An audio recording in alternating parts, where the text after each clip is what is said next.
ನಮಸ್ಕಾರ. ನಾನು ಈ ದಿನ ಡಾಕ್ಟರ್ ಶಿವರುದ್ರಪ್ಪನವರ ಕವಿಯ ಮನಸ್ಸು ಎಂಬ ಕವನವನ್ನು ನಿಮ್ಮ ಮುಂದೆ ಪ್ರಸ್ತುತಪಡಿಸುತ್ತೇನೆ. ಈ ಕವನ ಚಿಕ್ಕದಾದರೂ ಚೊಕ್ಕವಾಗಿದೆ.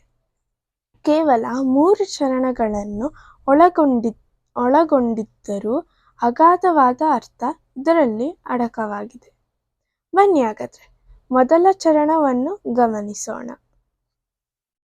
ಪ್ರಕೃತಿಯಂತೆ ಕವಿಯ ಮನಸ್ಸು, ವಿಪುಲ ರೂಪಧಾರಿಣಿ, ಬ್ರಹ್ಮನೆದೆಯ ಕನಸಿನಂತೆ ಕೋಟಿ ಕಲ್ಪಗಾಮಿನಿ. ಪ್ರಕೃತಿಯಂತೆ ಕವಿಯ ಮನಸ್ಸು, ವಿಪುಲ ರೂಪಧಾರಿಣಿ, ಬ್ರಹ್ಮನೆದೆಯ ಕನಸಿನಂತೆ ಕೋಟಿ ಕಲ್ಪಗಾಮಿನಿ. ಅಂದರೆ ಪ್ರಕೃತಿ ಋತುಮಾನಕ್ಕೆ ತಕ್ಕಂತೆ ರೂಪಾಂತರವಾಗುತ್ತದೆ. ಹಾಗೆಯೇ ಕವಿಯೂ ಕೂಡ ತನ್ನದೇ ಆದ ಕಲ್ಪನಾ ವಿಲಾಸದಲ್ಲಿ ಪರಕಾಯ ಪ್ರವೇಶ ಮಾಡುತ್ತಾನೆ.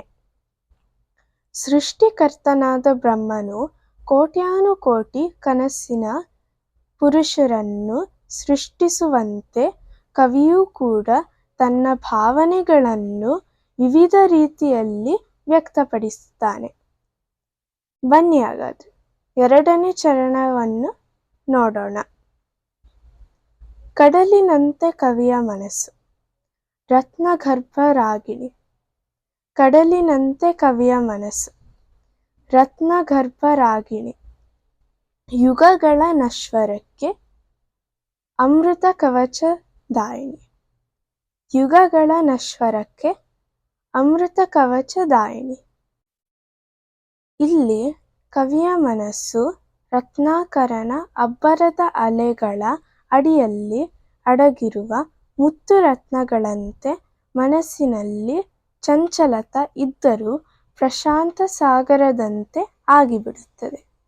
ಅಷ್ಟೇ ಅಲ್ಲ, ಈ ನಶ್ವರ ಬದುಕಿನಿಂದ ಶಾಶ್ವತ ಸುಖವನ್ನು ಕಾಣಲು ಆಧ್ಯಾತ್ಮ ಒಂದೇ ಅಮೃತ ಕವಚವಾಗಿದೆ ಎನ್ನುತ್ತದೆ ಕವಿಯ ಮನಸ್ಸು. ಈಗ 3ನೇ ಚರಣವನ್ನು ನೋಡೋಣ. ಬಾನಿನಂತೆ ಕವಿಯ ಮನಸ್ಸು, ಭಾವಮೇಘಚಾರಿಣಿ. ಬಾನಿನಂತೆ ಕವಿಯ ಮನಸ್ಸು, ಭಾವಮೇಘಚಾರಿಣಿ.